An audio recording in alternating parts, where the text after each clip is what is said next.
కొత్తిమీర, బీరకాయ కర్రీ. కొత్తిమీర కింద పుదీనా, కరివేపాకు ఉంది. ఇది ఎలా వండాలో చూపిస్తా. ఉల్లిపాయ, పచ్చిమిర్చి, ఆవాలు, జీలకర్ర. కర్రీ ప్రాసెస్ ఒక బౌల్లో ఇలా అన్నమాట. ఇలా లో ఫ్లేమ్ పెట్టాలి. లో ఫ్లేమ్లో ఆయిల్ హీట్ ఎక్కాలి. ఆయిల్ హీట్ ఎక్కినాక ఆవాలు, జీలకర్ర వేయాలి.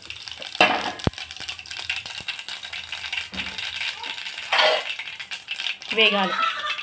వేగినాక ఉల్లిపాయ, పచ్చిమిర్చి వేయాలి.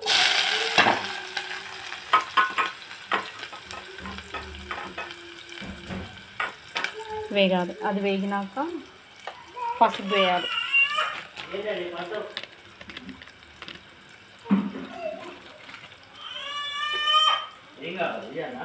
ఉల్లిపాయ, పచ్చిమిర్చి మగ్గడానికి సాల్ట్ వేయాలి. కలపాలి.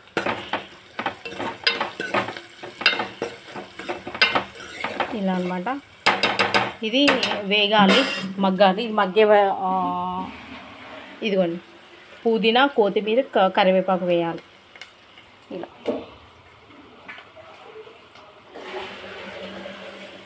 అనమాట.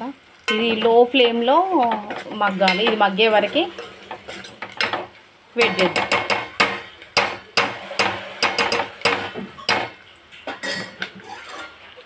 ప్లేట్ పెడదాం. లో ఫ్లేమ్లో మగ్గుద్ది.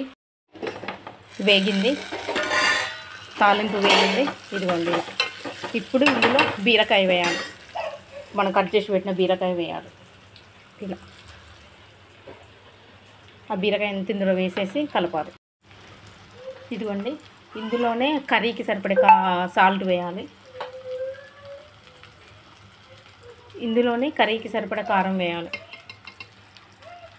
వేసేసి ఈ బీరకాయ అంతా ఇందులో వేసి కర్రీ అయిందా లేదో చూద్దాము. బీరకాయ కర్రీ మగ్గింది, ఆల్మోస్ట్ అయిపోయింది. ఇదిగోండి దగ్గరకు వచ్చేసింది బీరకాయ వేపుడు. చూసారా ఎంత బాగుందో. స్టవ్ ఆఫ్ చేద్దాం. అయిపోయింది కర్రీ. ఇదిగోండి రైస్లోకి చూడండి.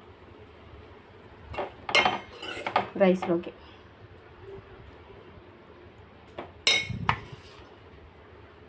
వైట్ రైస్, బీరకాయ కర్రీ. ఇదిగోండి.